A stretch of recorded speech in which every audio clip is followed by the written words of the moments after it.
혹시 집에서 키우던 화분에 물을 주는 것을 깜빡해서 흙이 바짝 말라 비틀어진 것을 경험해 본 적 있으십니까? 아마 되게 많으실 거라 생각합니다. 겉보기에는 화분도 고급스럽고 또 꽂혀있는 이름표도 참 예쁜 식물의 이름인데 손으로 흙을 만져보면 수분이 하나도 없어서 바닥이 쪽쪽 갈라져 있죠. 아무리 좋고 비싼 식물이라도 생명을 유지할 수분이 공급되지 않으면 잎은 이내 누렇게 뜨고 말고요. 결국 생명력을 잃게 됩니다. 우리의 영적인 상태도요, 이러한 적이 참 많은 것 같습니다. 우리는 겉으로는 번듯한 직장인, 또 자식들에게 희생을 하는 부모, 또 교회 안에서는 권사, 집사, 장로라는 거룩한 이름표를 달고 살아갑니다. 그러나 정작 내 내면을 들여다보면 세상 속에서 이리저리 치이면서 영적인 이 수분이 다 말라져 버려서 저 비쩍 마른 화분같이 쩍쩍 갈라질 때가 있을 겁니다. 남들에게는 같이 다니는 성도들에게는 괜찮은 척 웃어 보이지만 속으로는 내 영혼이 지칠 대로 지쳤다, 참 목이 마르다라고 탄식하면서 혹시 오늘 이 예배의 자리에 나와 있는 것인지도 모릅니다. 우리는 지난 이사야서 42장과 43장의 말씀을 통해서 엄청난 영적인 호사를 누렸습니다. 이 42장에서는요, 상한 갈대를 꺾고 꺼져가는 등불 같은 우리를 내치지 않으시고 조용히 다가와서 고쳐주시는 온유한 여호와의 종 그리스도를 만났습니다. 그리고 지난번에 43장에서는요, 그 상한 우리들을 향하여서 우주의 창조주께서 뭐라고 하셨나요? 내가 너를 지명하여 불렀나니 너는 내 것이다 라고 하면서 도장을 찍어주시는 가슴 벅찬 선언을 들었습니다.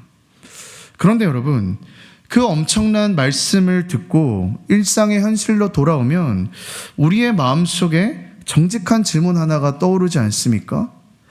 하나님, 제가 하나님 것이 분명하다면서요. 그런데 왜 제 삶은 여전히 이렇게 팍팍한 것입니까? 왜 제 영혼은 여전히 말라버린 저 마른 흙처럼 쩍쩍 갈라져 버리고, 왜 저는 여전히 내 힘으로 살아남으려고 이 세상 속에서 아등바등하며 살아가는 것입니까? 오늘 우리가 여러분들과 함께 펼친 이 이사야 44장의 말씀은요, 바로 이 뼈아픈 질문에 대한 하나님의 대답이 담겨져 있습니다. 하나님은요, 우리에게 너는 내 것이다 라는 이름표만 달아놓고 알아서 살아남으라고 하시는 분이 결코 아니시죠. 오늘 이 44장의 말씀을 통해서 하나님은 바짝 마른 우리 영혼의 흙을 어떻게 기경하시는지, 또 엉뚱한 웅덩이를 파서 갈증을 채우려고 하는 우리의 이 어리석음을 어떻게 깨트리시고 참된 생수를 부어주시는지를 보여주십니다. 바라기는 오늘 이 선포되는 말씀을 통해서 헛된 곳에서 우리의 목마름을 채우려고 했던 우리의 시선의 교정을 하나님께 다시 올려드리고, 하나님께서 약속하신 이 마르지 않는 시냇물이 여러분들의 갈라진 심령의 폭포수처럼 부어지는 은혜의 역사가 있는 시간이 되기를 주님의 이름으로 간절히 소망합니다. 좀 본문을 보실까요? 하나님께서 우리에게 은혜를 베푸시기 위해 가장 먼저 하시는 일은요, 이 우리의 비참한 현실을 직면하게 하시고 동시에 새로운 정체성을 세워주시는 거예요. 이사야서 44장 1절과 2절 말씀을 우리 같이 한번 읽어보겠습니다. 같이 읽겠습니다. 시작. 나의 종 야곱, 내가 택한 이스라엘아, 이제 들으라. 너를 만들고 너를 모태에서부터 지어낸 너를 도와줄 여호와가 이같이 말하노라. 나의 종 야곱, 내가 택한 여수르나 두려워하지 말라. 하나님은 절망에 빠진 그 이스라엘 백성들을 부르시면서 그들을 나의 종 야곱이라고 먼저 칭하십니다. 이 성경에서 야곱이라고 하는 이름이 주는 영적인 뉘앙스가 여러분 어떻습니까? 이 야곱의 뜻은 제가 적어놨지만 발목을 잡는 자, 속이는 자라는 뜻을 가지고 있어요. 그의 인생을 한번 생각해 볼까요? 그는 태어났을 때부터 형의 발 뒤꿈치를 잡으면서 태어났고요, 자라서는 팥죽 한 그릇으로 형의 장자권을 빼앗았으며 늙고 눈먼 아버지를 감쪽같이 속여서 축복을 가로챈 사람이었습니다. 그리고 약복강가에서 천사와 씨름할 때 여러분 한번 상상해 보십시오. 그는 그의 환도뼈가 그 위골되는 그 고통 속에서도요, 자기의 힘으로 자기의 꾀로 이 땅에서 살아남고 성공해 보려고 아등바등 몸부림쳤던 그런 자였습니다. 철저하게 이기적이었고요, 수단과 방법을 가리지 않는 타락한 인간 본성의 대명사가 바로 이 야곱이라는 인물이었습니다. 그런데 지금 이 바벨론의 포로로 끌려가 있는 이스라엘 백성들의 영적인 상태도 지금 이 야곱과 크게 다르지 않다라는 것을 얘기하시는 거예요. 하나님의 백성이라는 영광스러운 타이틀은 있었지만 위기에 닥칠 때마다 하나님을 신뢰하기보다는 주변 강대국인 애국과 아수르에 기웃거렸습니다. 세상의 우상들을 곁눈질하면서 자기 살 길을 찾다가 이내는 어떻게 해요? 나라를 잃고 비참한 포로의 신세가 된 것이 이스라엘 백성들의 현실이지 않습니까? 근데 조금 더 들어가 보면요, 어쩌면 이러한 모습이 사실 이 땅을 살아가는 우리의 솔직한 자아상이라고 생각도 됩니다. 이 예배당에서는요, 주님을 믿는다고 주님을 나의 주인이라고 고백하지만 이 세상 속에 나아가서는 결정적인 순간에 여전히 내 고집과 내 방법이 앞서지는 않으십니까? 손해보지 않기 위해서, 남들보다 조금 더 높아지기 위해서 치열하게 남의 발목을 잡고 살아가는 연약하고 이기적인 모습이 우리 안에도 여전히 남아있다라는 것이죠. 그런데 오늘 본문을 보시면 하나님께서는 그런 이스라엘 백성들을 향해서, 그런 우리들을 향하여서 진노의 칼을 빼들지 않으신다는 것을 보게 됩니다. 2절을 다시 보실까요? 하나님은 모태에서부터 우리를 지어내셨고 끝까지 도우실 분이라며 자기를 소개하며 상상할 수 없는 호칭으로 우리를 부르시는데요, 2절에 뭐라고 되어 있습니까? 나의 종 야곱, 그리고 뭐래요? 내가 택한 여수르나 두려워하지 말라. 여러분, 오늘 성경에 여수르네 이렇게 동그라미를 한번 쳐보셨으면 좋겠어요. 이 단어는요, 구약 전체를 통틀어서 단 4번밖에 나오지 않는 이 하나님께서 이 백성들을 향해서 부르는 아주 애정 어린 호칭이에요. 뜻이 뭐냐면 고든 자, 올바른 자, 의로운 자라는 뜻을 가지고 있어요. 그런데 우리가 이 시점에서 이 말씀을 보면서 한 가지 질문을 던져야 됩니다. 도대체 하나님은 왜 이스라엘 백성들을 지금 여수룬이라고 부르시는 걸까요? 우리가 아까 살펴봤지만 이스라엘 백성들의 상태를 보십시오. 그들은 포로로 끌려가서 매를 맞고 있는 중이에요. 조금도 곧지 않고요, 조금도 의롭지 않은 백성의 상태였어요. 그런데 왜 창조주 하나님께서는 그들을 굳이 올바른 자라고 부르시냐라는 것이죠. 이 여수룬이라는 단어가 성경에 처음 등장하는 곳으로 좀 우리가 가보아야지 이 말씀의 진짜 무게를 좀 살펴볼 수 있을 것 같습니다. 이게 어디서 나오냐면 신명기 32장에 등장합니다. 우리 공동체 성경에 우리 신명기를 읽었었죠. 신명기 32장을 보시면 모세가 죽기 전에 이스라엘 백성들을 향해서 부르는 노래가 나오게 되는데요, 광야 40년을 지나서 가나안 땅 입성을 앞둔 그 이스라엘 백성들에게 하나님께서는 크신 사랑과 또 하나님의 기대를 담아서 그들에게 여수룬, 고든 자, 올바른 자라고 하는 이 여수룬이라는 가장 영광스러운 이름을 지어주신 거예요. 그렇게 살라라는 소망이 있는 것이죠. 너희는 이방 민족들과는 달리, 저 이방 백성들과는 달리 내 율법을 지키며 곧게 의롭게 살아가는 나의 사랑하는 여수룬이야 라고 축복해 주신 거예요. 그런데 여러분, 그들이 가나안 땅에 들어가서 어떻게 하였습니까? 신명기 32장 15절을 보시면요, 그들의 미래를 모세는 이렇게 뼈아프게 얘기를 합니다. 15절 보실까요? 그런데 여수른이 기름짐에 발로 찼도다. 내가 살찌고 비대하고 윤택함에 자기를 지으신 하나님을 버리고 자기를 구원하신 반석을 없인 여겼도다. 여러분이 기가 막힌 배신을 보십시오. 하나님은 이스라엘 백성들을 의로운 백성 여수룬으로 믿어주시고 은혜를 쏟아부어 주셨는데 그들은 어떻게 해요? 배가 부르고 따뜻하자마자 은혜를 발로 걷어차 버렸다는 거예요. 반석이신 하나님을 업신여기고 바알과 아세라 우상을 섬기며 음란을 삼았습니다. 하나님이 주신 그 영광스러운 이름 여수름의 이름값을 단 1%도 하지 못하며 살았던 것이 바로 이 백성들이었다는 거예요. 그들은 이 하나님께서 지어주신 여수름의 이름을 제 발로 걷어차고 다시 남의 발목을 잡고 쏘기는 옛사람 야곱으로 돌아가 버렸다는 거예요. 그 처참한 영적인 타락과 배신의 결과가 뭐예요? 오늘 여러분들이 보고 있는 이 이사야 시대에 바벨론으로 포로로 간 이스라엘 백성들이라는 거죠. 그럼 여러분, 이 이사야 44장의 시점을 우리 인간의 시점, 인간의 논리로 따지자면 하나님께서 사실 이렇게 말씀하셔야 됩니다. 야, 내가 너희들을 여수룬이라고 불렀건만 너희는 끝내 나를 배신했구나. 너희는 여수룬이 될 자격이 없어. 너희는 영원히 실패한 야곱이야. 그러니 나도 너희를 버리겠다.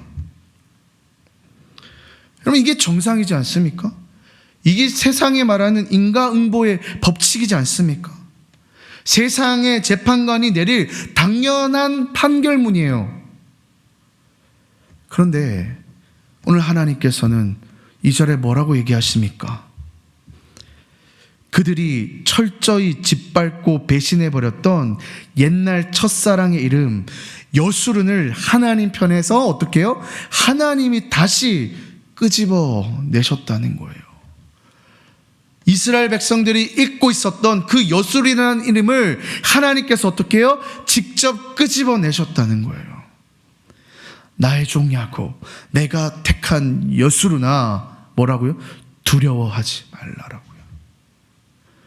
여러분, 이 말씀이 오늘 여러분들의 가슴을 치셔야 돼요.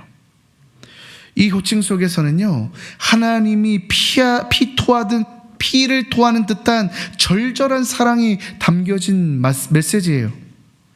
그래, 너희는 나를 배신했어.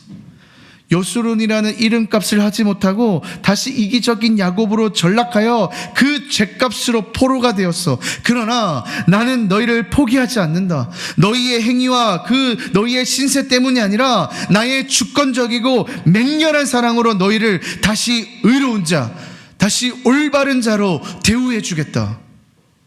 내가 너희를 기필코 여수룬으로 만들고 말 것이다. 마치 속을 썩이고 가출하여서 온갖 범죄를 저지르고 만신창이가 되어서 돌아온 이 자식들을 향해서 아버지가 문 밖으로 뛰어나가 부둥켜 안는, 그래도 너는 내 아들이야, 그래도 너는 내 딸이야 라고 눈물고 부르짖는 것과 같은 것이죠. 자녀가 훌륭해서가 아니죠. 사실 아버지가 어떻게 해요? 그 자녀를 끝까지 사랑하시기 때문에 그 존재 자체를 다시 어떻게 해요? 존귀하게 덮어주시는 거죠. 여러분, 저는 이게 바로 복음이라고 생각합니다. 이게 바로 이 기독교의 기본 정신인 우리가 칭의라고 하잖아요. 우리를 의롭다고 여기신 그 하나님의 분명한 복음의 메시지라고 생각해요. 우리의 상태를 보십시오. 우리도 마찬가지잖아요. 우리의 객관적인 행위와 성품을 현미경으로 들여다보면요, 우리도 뭐예요? 여전히 허물투성이고 여전히 이기적이고 여전히 속이는 야곱이 우리 안에 가득가득합니다. 우리는요, 여러분 더 잘 아시잖아요. 수도 없이 하나님을 발로 찬 존재들이잖아요. 그러나 하나님께서 십자가에 달리신 예수 그리스도의 찢기신 몸과 흘리신 보혈이라는 렌즈를 그 렌즈로 우리를 바라보실 때 우리의 모든 더러운 죄악이 어떻게 해요? 완벽하게 덮여졌다는 거. 그리고 우리를 향해 하늘 법정의 의사봉을 두드리시면서 너는 내 아들의 피로 씻겨진 흠없고 올바른 자 나의 여수른이라고 무죄를 선포해 주시는 거죠. 사랑하는 여러분, 세상의 잣대를 보면서 나는 왜 이 모양이냐, 난 왜 여전히 이렇게 사는 것이냐, 왜 내 믿음은 이렇게 바닥일까라고 자책하지 마시길 바라요. 사단은요, 끊임없이 우리의 실패한 과거와 야곱과 같은 그 치부들을 드러내면서 우리를 계속 세상 앞에 주눅들게 합니다. 그러나 여러분, 오늘 나라는 거울 앞에 서지 마시고요, 이 말씀 앞에 여러분들을 보시길 바라요. 전능하신 하나님께서 오늘 여러분들을 향해 직접 선포하시는 거예요. 세상이 너를 향해 실패한 야곱이라고 손가락할지라도, 내가 스스로를 용서하지 못할지라도 내 눈에는 너를 그리스도의 피로 덮여진 가장 올바르고 아름다운 나의 여수른이야. 그러니 두려워하지 마. 오늘 이 시간 나를 올가매고 있는 모든 정죄함과 영적인 패배주의에서 벗어나시고요, 하나님이 은혜로 다시 지어주신 이 영광스러운 이름 여수른이라는 정체성을 회복하여 돌아가는 저와 여러분 되시기를 주님의 이름으로 간절히 소망합니다. 아멘. 이렇게 고백했으면 좋겠어요. 나는 여수른이다. 네. 여러분 누구라고요? 여수른이라고요. 꼭 기억하셨으면 좋겠습니다. 이렇게 우리가 하나님의 전적인 은혜로 여수른이 되었다면 이제 우리 삶에는 어떤 실제적인 회복이 있을까요? 이 3절과 4절 말씀을 보시면요, 이 가슴이 뻥 뚫릴 듯한 시원한 회복을 약속해 주십니다. 3절 4절 제가 읽겠습니다. 나는 목마른 자에게 물을 주며 마른 땅에 시내가 흐르게 하며 나의 영을 내 자손에게 나의 복을 내 후손에게 부어주리니 그들이 풀 가운데에서 솟아나기를 시냇가에 버들같이 할 것이라. 아멘. 이 바벨론 포로 생활에 지친 이스라엘 백성들은요, 아까도 살펴봤지만 오랜 가뭄의 기간으로 수분이, 이 영적인 수분이 다 말려버려서 쩍쩍 말라져 버린 마른 땅과 같았죠. 네, 우리 인생도 사실 그럴 때가 참 많지 않습니까? 근데 그럴 때 우리 하나님께서는요, 우리를 여수른이라고 부르주시면서요, 다시 이렇게 조치를 취하시는데, 우리가 생각해보면요, 하나님께 간구할 때 우리는 사실 큰 거를 원하지 않고 주님 우리 물 한 모금만 좀 주셨으면 좋겠어요 라고 할 때가 참 많아요. 어떤 거죠? 하나님, 당장 이번 달 결제해야 될 제 재정의 문제가 있는데 이것 좀 해결해 주십시오. 눈앞에 닥친 이 자녀들의 문제가 있는데 이 문제만 좀 해결해 주시면 좋겠습니다. 지금 나를 짓누르고 있는 이 상황만 좀 피할 수 있게 좀 도와주십시오. 그러니까 이렇게 우리는 늘 이 작은 내 분량의 작은 컵 정도의 믿음을, 이 작은 한 분량의 은혜만을 구하는 게 어쩜 우리 신앙이에요. 근데 여러분 오늘 말씀 보시면요, 우리 하나님의 스케일은요 거기서 멈추지 어마어마해요. 하나님은 그 목마른 자에게, 하나님 제가 이 컵이 필요하니까 이 컵만 채워주세요 해서, 그래 그 정도 필요하구나 내가 이 컵을 채워줄게 정도의 하나님이 은혜를 주시는 분이 아니에요. 오늘 뭐라고 하세요? 하나님은 아예 마른 땅에 시내가, 마른 땅에 강물이 넘치게 하겠다라고 하시지 않습니까? 일시적인 갈증 해소가 아니라요, 영원히 마르지 않는 근원적인 그 생수의 강을 우리의 삶 가운데 터뜨려 주신다라고 얘기하고 있어요. 그 생수의 강이 구체적으로 무엇입니까? 3절 하반절에 분명하게 나와 있어요. 나의 영을 내 자손에게, 나의 복을 내 후손에게 부어주리니. 여러분, 이 영이 뭘까요? 이 메마른 땅을 적시는 시냇물은요, 바로 하나님의 영, 곧 성령을 이야기하는 거예요. 에스겔 37장의 마른 뼈의 골짜기 환상에서 죽은 뼈다귀들이 생기를 불어넣어 주시고 큰 군대를 만들었던 것도요, 하나님의 영이었습니다. 요엘 선지자가 예언했던 마지막 날의 진정한 회복 역시 내 영을 만민에게 부어주시는 것이었어요. 우리가요, 참된 여수른으로 하나님 앞에 엎드릴 때 하나님께서는 가만히 두시는 것이 아니라 성령을 충만하게 우리 가운데 부어주신다라고 얘기해요. 그리고요, 나 하나로만 충분한 게 아니라 나 한 사람으로 적시는 것에 끝나지 않고 나를 넘어서 내 자손과 내 후손의 세대까지도 폭포수처럼 흘러가게 할 것이라고 말씀하고 계세요. 성령의 시냇물이 흐르면 어떻게 될까요? 4절을 다시 보시면요, 그들이 풀 가운데에서 솟아나기를 시냇가에 버들같이 할 것이요라고 하고 있죠. 바짝 말라 죽을 줄 알았던 메마른 가지에서요, 다시 새로운 생명의 새순이 나는 거예요. 이 팔레스타인 강야의 장렬하는 태양 아래서도 시냇가에 깊이 뿌리를 내린 이 버드나무는요, 시들지 않고요, 사시사철 푸르고 강인하게 자라요. 그렇게 하시겠다고요. 바로 시편 1편이 말하는 이 시냇가에 심은 나무의 축복이라는 거예요. 예레미야 2장 13절을 보시면요, 하나님께서 이렇게 단식을 하거든요. 내 백성이 두 가지 악을 행하였느니 곧 그들이 생수의 근원이 되는 나를 버린 것과 스스로 웅덩이를 판 것인데 그것은 그물을 가두지 못할 터진 웅덩이들이니라. 여러분, 세상의 물을 마시면 어떻게 해요? 마시면 마실수록 목이 탑니다. 사람들의 인정과 더 높은 지위와 더 많은 재물, 그것들은 스스로 판 터진 웅덩이이자 소금물과 같아서, 여러분 소금물 드셔보셨어요? 갈증이 해소가 됩니까?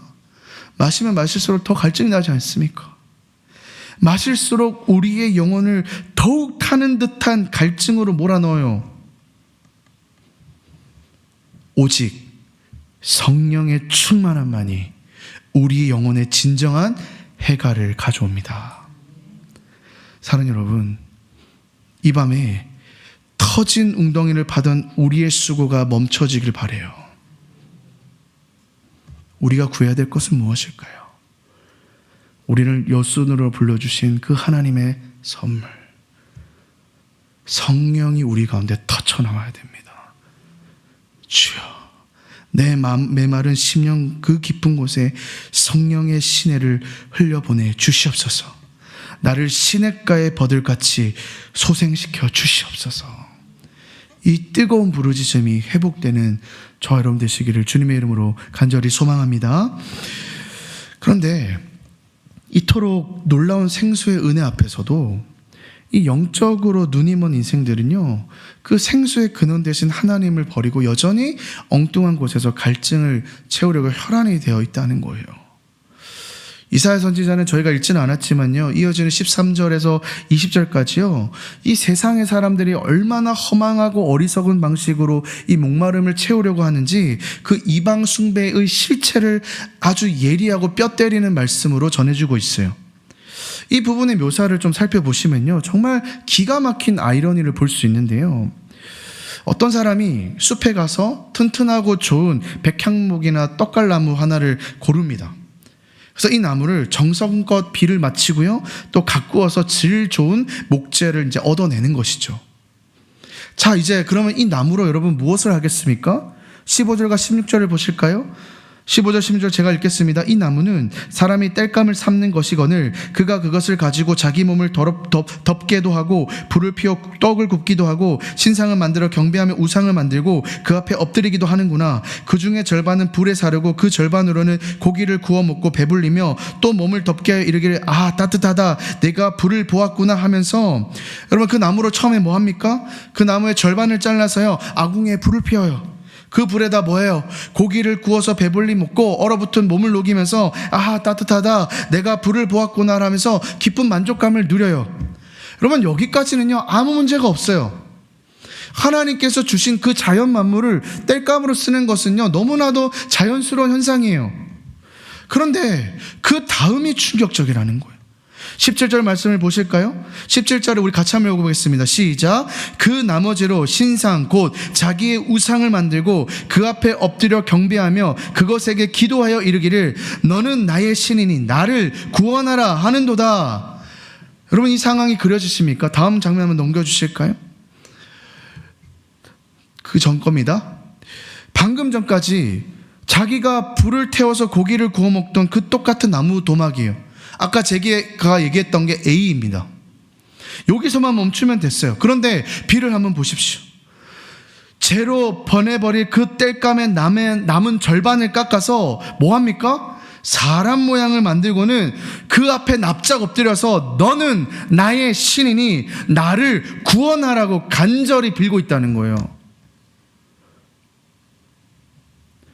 이것이 오늘 이사야 선지자가 폭로하는 우상숭배의 치명적인 맹점이에요. 자신의 추위를 녹이고 배를 불리는 철저한 도구와 수단에 불과했던 것을요, 여러분 다른 걸 가지고 온 게 아니에요. 철저하게 도구와 수단으로 사용했던 것을, 그것이 뭐예요? 어느 순간 자신의 영혼과 미래를 전적으로 책임질 신으로 떠받들고 있다는 거예요. 도대체 왜 인간은 이런 어리석은 짓을 하냐는 거예요. 그 내면을 통제할 수 없는 이 미래에 대한 극심한 불안이 자리 잡고 있기 때문 아닐까요? 보이지 않는 하나님을 신뢰하고 내 삶을 온전히 맡기는 것은요, 사실 두려운 일이죠. 반면에 내 손으로 깎아 만든 눈에 보이는 우상이라면, 중요한 건 내 손이요. 내 손으로 깎아 만든 그 눈에 보이는 우상이라면, 내가 정성을 바치는 만큼, 내가 공을 들인 만큼 내 맘대로 통제하고 조종할 수 있을 것이라는 그 영적인 착각에 빠지는 거예요. 이 시대의 탁월한 목회자이자 변증가였던 이 팀 켈러 목사님은요, 그가 쓴 책 내가 만든 신에서 이 우상숭배의 본질을 아주 날카롭게 지적합니다. 그는 종교개혁자인 이 칼빈의 표현을 빌려서 인간의 마음은 끊임없이 우상을 만들어내는 공장과 같다라고 얘기하면서요, 우상을 이렇게 정의하는데, 다음 장면 넘겨주실까요? 우리 같이 한번 읽어보겠습니다. 시작. 무엇이든 당신에게 하나님보다 더 중요한 의미를 갖는 것, 하나님보다 더 당신의 마음과 생각을 깊이 사로잡는 것, 그것이 수단이 아니라 삶의 궁극적인 목적이 될 때 그것은 곧 우상이다. 뭐예요?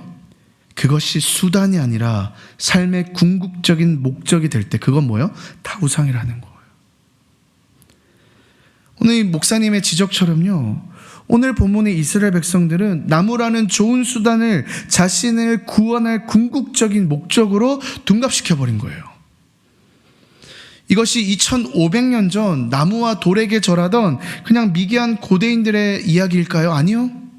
오늘 이 말씀은요, 오늘을 살아가는 우리들의 삶도 너무너무 날카롭게 지적하고 있어요. 오늘날 사람들 보십시오. 자신의 손으로, 자신의 지혜로 일궈내는 돈이라든지 부동산이라든지 명예라든지 화려한 스펙들을요 다 긁어 모읍니다.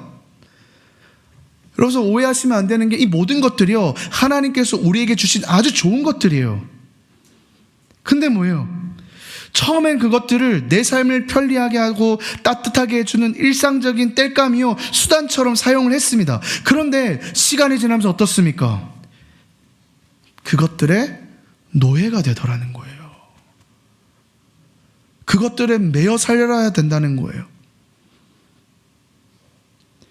통장의 잔고가 줄어들면 영혼이 무너지고요, 내가 가진 지위가 흔들리면요 삶이 끝난 것 같이 절망해버립니다.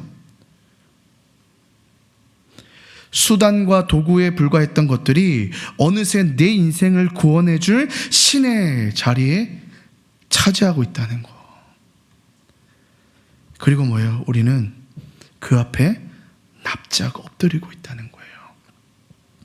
오, 나의 재물이요. 오, 나의 명예요. 나를 이 험한 세상에서 구원하소서. 여러분, 우상이 무엇입니까? 결국 내가 내 인생을 통제하고 내가 내 욕망을 채우기 위해서 내 손으로 만들어낸 가짜신입니다. 우리는 어쩌면 이 전능하신 하나님 앞에도 이런 이방 종교의 습성을 버리지 못할 때가 참 많아요. 창조주 하나님을 내 삶의 절대 주권자로 경외하고 복종하는 것이 아니라 내가 필요할 때만 소원을 들어주고 내 계획을 성공시켜주는 그 도구로 전락해 있지는 않습니까? 이사야 20절은요 이 어리석은 모습을 이렇게 결론 짓습니다. 20절 우리 같이 읽겠습니다. 우리 세 번역으로 가져왔어요. 같이 읽겠습니다. 시작. 타고 남은 재로나 배를 채우려는 자들, 그들은 어리석은 마음이 미혹되어서 도움마저 받지 못한다. 손에 쥐고 있는 우상이 참신이 아니라는 것을 받아들이려 하지 않는다. 인간의 손으로 만든 헛된 우상은 결코 상한 갈대를 고치지도 마른 땅에 생수를 내지도 못합니다. 그것은 영혼의 극심한 허기를 달래기 위해 새까만 재를 씹어먹는 것 같은 헛되고 헛된 것입니다. 말씀을 맺겠습니다. 오늘 이사야 44장은요, 우리를 향한 엄숙한 도전이자 영광스러운 초청의 메시지입니다. 세상의 허망한 그 땔감 앞에서 나를 구원해 달라고 비는 그 어리석은 삶을 돌이켜 우리를 여수룬이라고 부르시고 또 성령의 생수를 넉넉히 부어주시는 참된 창조주께로 돌아오라고 하는 우리를 향한 간절한 부르심입니다. 이 생수의 은혜를 깨달은 참된 백성들은 여러분 어떤 반응을 보일까요? 세상 앞에서 어떻게 살아갈까요? 오늘 본문의 마지막인 이 5절을 보시면요, 5절이 우리가 맺어야 될 삶의 결론인데요, 우리 5절 우리 마지막으로 같이 한번 읽겠습니다. 시작. 한 사람은 이르기를 나는 여호와께 속하였다 할 것이며 또 한 사람은 야곱의 이름으로 자기를 부를 것이며 또 다른 사람은 자기가 여호와께 속하였음을 그의 손으로 기록하고 이스라엘 이름으로 존귀 여김을 받으리라. 아멘. 성령의 시냇물로 해가람을 얻은 자들의 심령 속에서는요, 억누를 수 없는 뜨겁고 벅찬 신앙 고백이 동시다발적으로 터져나옵니다. 교회에서뿐만 아니라 여러분의 살아가는 그 삶의 현장에서, 관계 속에서 막 터져나오는 거예요. 뭐라고요? 나는 여호와께 속한 자다. 심지어 어떤 사람들은 보시면 자기의 손에다가 직접 여호와께 속하였다고 지워지지 않게 썼다고 해요. 고대 사회에서 이 노예의 손에 주인의 이름을 문신으로 새겨서 소유권을 표시했던 것처럼 스스로 자기 몸에 하나님의 이름을 새기는 거예요. 이것은 억지로 노예가 되겠다라고 하는 것이 아니에요. 어떤 표현일까요? 나는 세상의 돈과 권력의 노예가 되지 않겠습니다. 나는 죄를 먹는 헛된 우상들의 지배를 단호하게 거부합니다. 내 손, 내 산, 내 모든 재능과 시간은 오직 나를 사랑하사 자기 아들을 십자가에서 내어주신 여호와 하나님의 것입니다라는 자발적이고 주권적인 사랑의 헌신이에요. 여러분, 누가 보아도 확연히 알 수 있도록 내 손과 내 삶의 중심에 나는 하나님의 것이라고 선명하게 새겨진 사람이 어떻게 세상을 따라 비겁하게 살 수 있겠습니까? 어떻게 이 세상의 불의와 타협하면서 헛된 우상에게 구원을 구걸하며 살 수 있겠느냐는 거예요. 과거에는 내 손으로 우상을 깎아 만들고 내 배를 불리기 위해 남의 발목을 잡던 이기적인 야곱의 손이었지만 이제는 하나님의 영광을 위해 헌신하고 연약한 자의 손을 잡아 일으켜주며 주님의 몸된 교회를 세우는 거룩한 여수룬의 손으로 완벽하게 변화되는 것입니다. 오늘 이 밤 우리 말씀 앞에 하나님께 결단하며 나갔으면 좋겠습니다. 세상의 헛된 우상 앞에서, 썩어 없어져 버릴 땔감들 앞에서 내 영혼을 의탁하려다가 목이 마르고 지쳐버린 우리의 시선을 이제는 십자가로 돌려버립시다. 하나님, 나는 비록 연약하고 자주 넘어진 야곱이지만 십자가의 은혜로 나를 여수룬이라 불러주시니 감사합니다. 터진 웅덩이를 파던 손을 거두오니 내 마른 심령에 성령의 시냇물을 풍성히 부어주시옵소서. 세상의 죄를 씹어먹는 헛된 삶을 버리고 내 손에 나는 여호와께 속하였다고 당당하게 새기며 남은 한 주를 넉넉히 승리하게 하여 주시옵소서. 바라기는 오늘 이 밤에 부어주시는 성령의 충만으로 말미암아 마른 땅에 솟아나는 푸른 버드나무처럼 여러분들의 가정과 일터와 우리 교회 가운데 생명력을 뿜어내는 여순으로 살아가는 저 여러분 되시기를 주님의 이름으로 간절히 소망합니다.